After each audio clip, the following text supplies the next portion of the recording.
Do you want to get into historical costuming but are overwhelmed about where to start? Or are you someone looking for an easy project to improve your hand sewing skills? Are you someone who needs a quick weekend make to give you an immediate win? If you're any of the above, guess what? Have I got the project for you.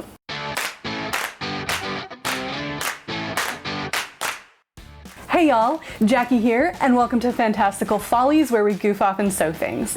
Today, I'd like to introduce you to the Ionic Chiton, a basic, simple garment worn in ancient Greece that I argue is the easiest, best beginner historical project, one that works for straight historical, as a versatile base for various cosplays, and even for swanning around the house like an ancient Greek deity.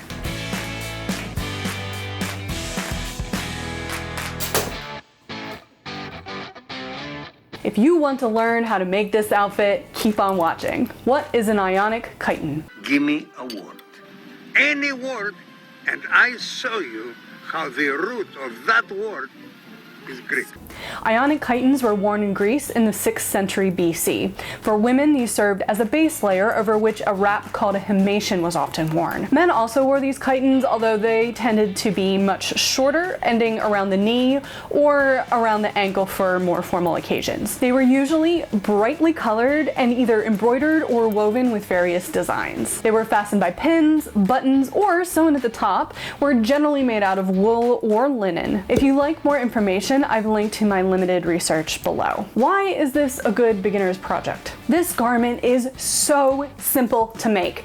Easier, I'd say, than an 18th century pocket because there are no tricky curves. Easier even than a petticoat because there's no pleating. I'm not kidding, y'all. A chiton is simply 3 to 5 seams depending on how you cut your fabric, and they're all straight seams with an optional few buttonholes if you'd like. It's just 1 to 2 rectangles seamed together. That's it. Minimal measuring, a small amount of yardage compared to other eras, and the result is something hugely versatile whether you're a historical costumer or a cosplayer. This was my first historical project last year, and if I hadn't lost my mind and spent a full month embroidering the top, it would have only taken me a few days to hand sew.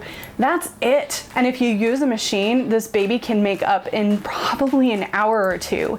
It's that simple. So why don't more people do these? Honestly, I think it's because of its moo-moo potential, particularly with the more historically accurate versions, because the chitons were cut very long and then pulled up and belted, which gives a very fantastic resemblance to a potato sack. But it doesn't have to be that way. I mean, look at this gorgeous painting by John William Godward. Godward? Goodward? How do you pronounce it? If you stick with me till the end of the video, I'll show you how I belt it to make it a little more flattering. Now, I will say the bulkier the fabric you use, the bulkier and less flattering it gets. So I do suggest making your chiton out of something very lightweight, even chiffon if you want. Regardless of what they're made out of, these things are so comfy.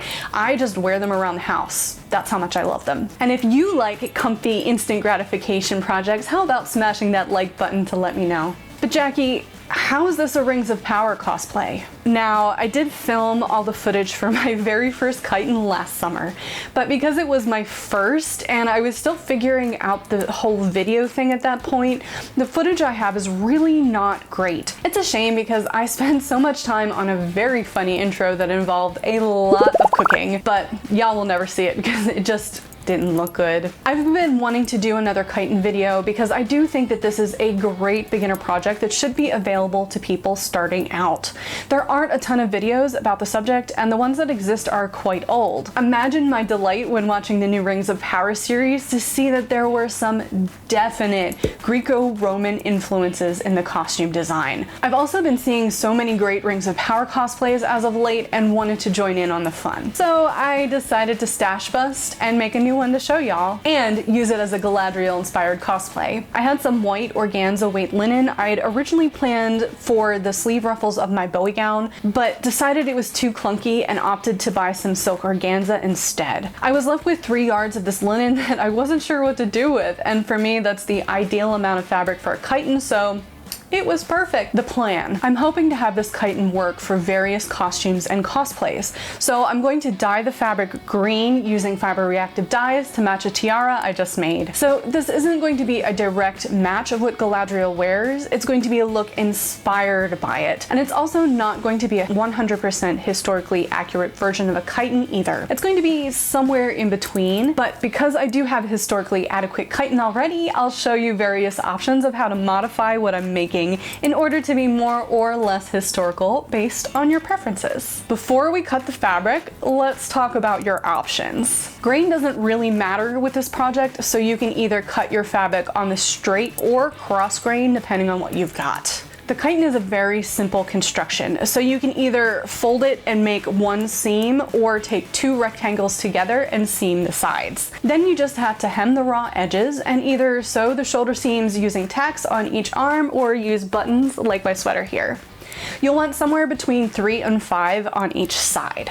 You'll need only 2 measurements for this. The width you want the garment to be measured from, let's say, elbow to elbow, or wider if you want to gather it down, plus seam allowance, and then the measurement of your shoulder to where you want your chiton to end, plus seam allowance. I tend to like mine to go shoulder to floor for maximum drama without having a hard time walking. The more historical way is to have it longer than your feet and then belt it upward, but that gives you a pooch of fabric that makes you start looking like Ariel in that sail dress, so that degree of accuracy is up to you. If you have fabric that's 45 inches wide and you're not short, then probably you're going to need a yardage of fabric that's twice the length of your shoulder to end ratio. I do find that 45 inches is an ideal width for me for my elbow to elbow measurement. If you have longer fabric than that, then you have the option of just folding it and doing one seam, or like I chose to, having a nice longer chiton and then gathering it together with the band, which is more reminiscent of the Rings of Power designs. Whatever you choose, decide before you buy your fabric.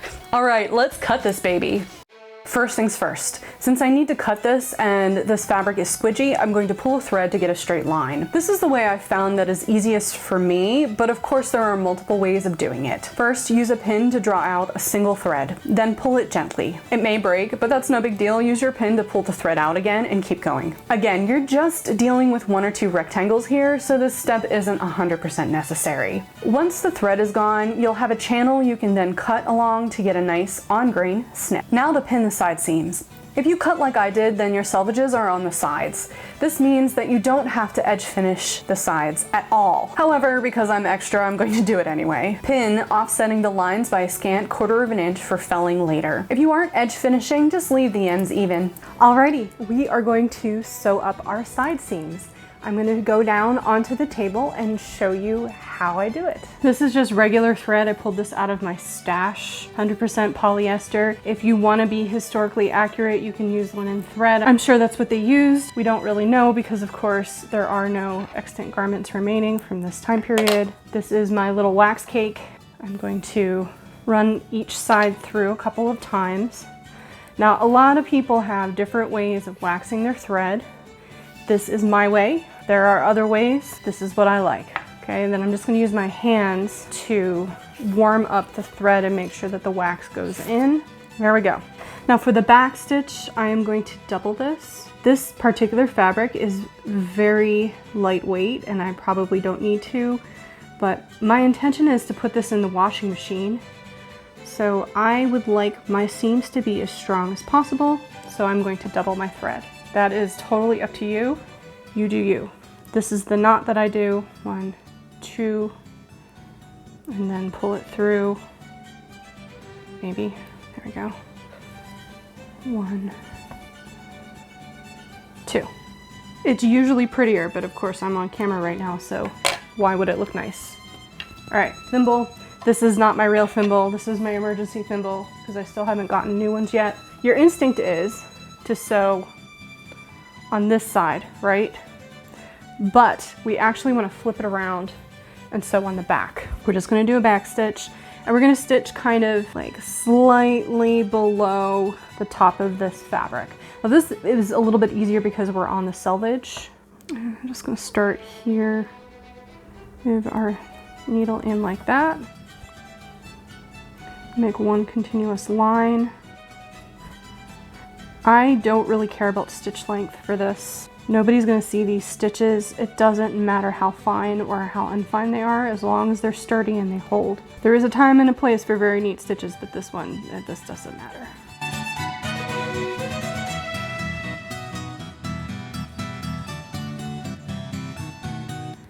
Okay, just make sure that you're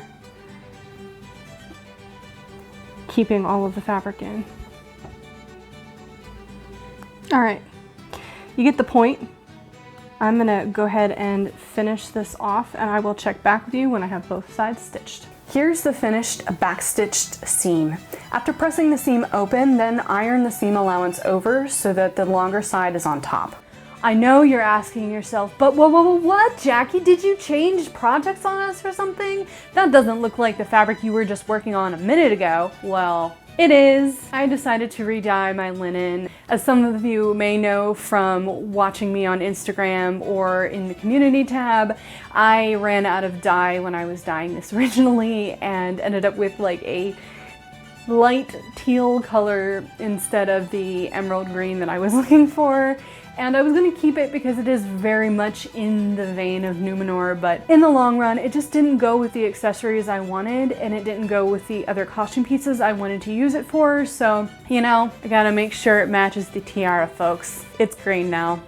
Alright, let's get back to the process. Then turn over the seam allowance to encase what's usually the raw edge. Use your fingers to press the crease first, then go back with the iron.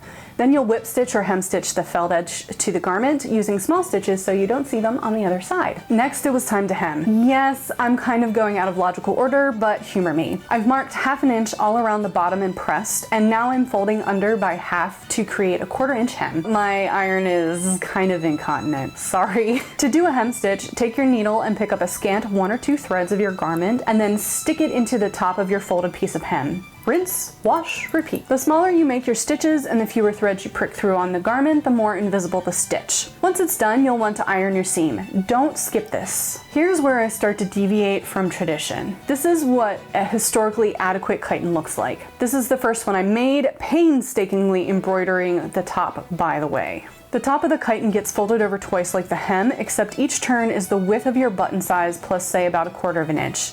If you're going for historical adequacy, glass buttons are the name of the game, and they shouldn't be larger than about 1/2 inch. If you don't care about accuracy, use whatever size button you want. Just make sure you incorporate twice that width plus about 1/4 inch into the shoulder to floor measurement length before you cut out or purchase your fabric, because a larger button will make a difference in the length. Because I'm opting to gather down to a tape instead, first I hand basted along the very top serged edge of my chiton. This particular linen is so loosely woven I didn't trust my machine not to chew it up, although in retrospect I did serge it, so I probably wasted my time there. Anyway, moving on. Find the center of your tape and mark with a pin. Then gather the chiton down until it fits 1/2 of your tape. Then match the center of the tape to one of the side seams and pin. Then pin your tape, wrong side, to the right side of the chiton so that the top half of the tape hangs over the edge. Overlap the tape at the side, then begin to backstitch across, making sure you catch in all of your gathers. Once that's done, turn it to the back and fold over the tape edge.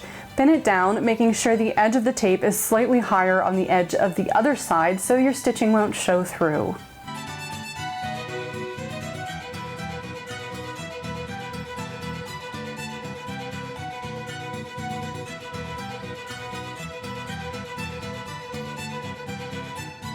You'll also want to backstitch the 2 edges of the tape together like you see here, before you sew down the tape. Now, a sane person would whip stitch the tape to the inside of the chiton, which would be neat and pretty, but I was feeling particularly lazy, so I decided to do a running back stitch instead. A running back stitch is a 1/2 point between a running stitch and a back stitch. You'll do 2 running stitches and then do a back stitch. This is slightly more secure than the former and slightly faster than the latter. Believe it or not, folks, we're almost done. Next, mark the center front and center back of your chiton. Okay, so now we're determining how wide we want the neckline to be and how long we want the sleeves to be. This is my 6th or 7th kite now, and I found that I really like them with a 14-inch neckline and 3 tacks or buttons spaced 2 inches apart from there. So I'm marking here from the center front, doing 7 inches on one side and then 2 marks spaced 2 inches apart beyond that. If you were doing buttons, this is where you'd sew your buttons and make your buttonholes. Make sure you mark this on the front and the back of your chiton. Now I'm just going to sew them together at this point so I can emulate more the looser interpretations used in the Rings of Power series. I do encourage you to pin and try on at this point and adjust as necessary. Remember that proportionately your measurement from fingertip to fingertip is the same as from head to toe. So these measurements will change compared to mine depending on how much taller or shorter you are, or even just the width of your arms and your personal preference. The great thing about this project is it's really customizable.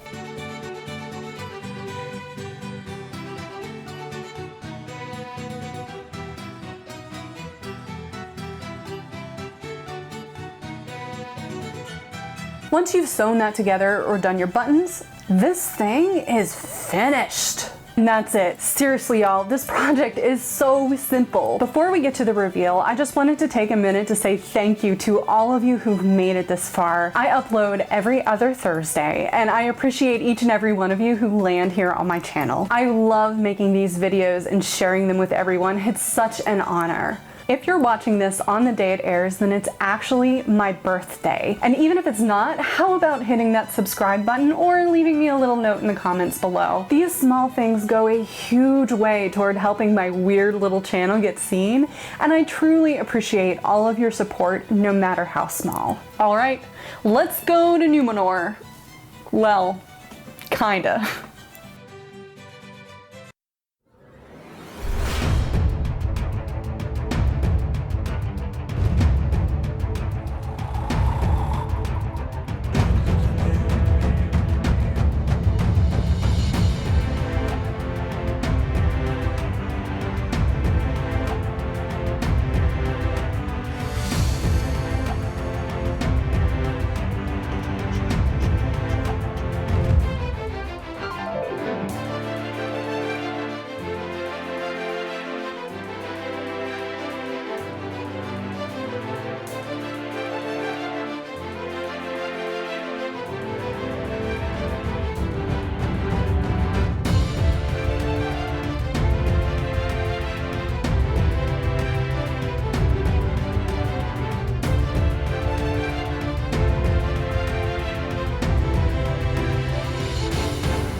All right, so I'm gonna use ribbon for this, but basically use whatever you want. You can use like corded belt, something like that, but I have ribbon. I have some just basic poly satin ribbon here. Actually, I think this is rayon, but you know, same thing, synthetic. And I also have some silk ribbon. This one's about 2 yards, this one's about 6 yards. I do find that the single-faced satin ribbon works way better than the silk taffeta. The silk taffeta tends to collapse like this much faster than this. Now, I did not bother to iron this for this demonstration, but I did iron the other one because otherwise it just would have looked like this and it would have looked terrible. First and most basic belting, right around the waist. And then you'll want to give it a good pull and disperse the bulk so that it looks a little nicer. Cute and basic. Now, a little bit more complicated. I'm gonna use my longer width ribbon for this, and really, you know, you can get as much ribbon as you want or need for this, but 6 yards, I kind of wrapped everything around my body to get how long I wanted it, and 6 yards was the magic number. Here is the half-ish mark. I'm gonna put it around my neck. I'm gonna cross it in back and then bring it to the front. You can wrap around a couple of times if it's too long. And then again, you'll want to adjust your folds to make it prettier. You'll do it in the back too, although I'm not really bothering with that because you can't see me. Don't forget to pull out your sleeves. There we go.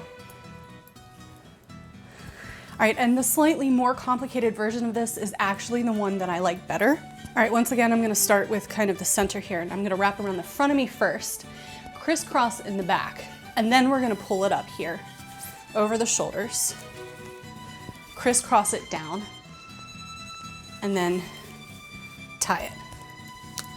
That's what it looks like in the back.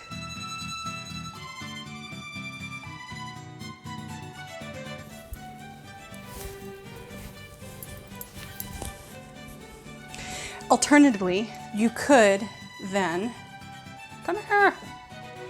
When you are crisscrossing it in the front, you can crisscross it around your bust, wrap it, and then tie it. Now, I am fairly larger busted, and I don't find that this is particularly flattering for me, but you do you, y'all. All right, back to other Jackie. And there you have it. I love this chiton. It's super comfy. I'm really happy I ended up re-dyeing the linen. It definitely wasn't what I was aiming for, although that tealish color was pretty. Now, however, I have something that matches other pieces in my wardrobe, which is always the ultimate goal for me. Thank you all so much for watching. Up next is going to be my video of making my 1640 stays finally. They're a lot of work, and I'll be honest with you, I've got a fun surprise planned for them, so stay tuned. That's about it for me today. I'll catch y'all later.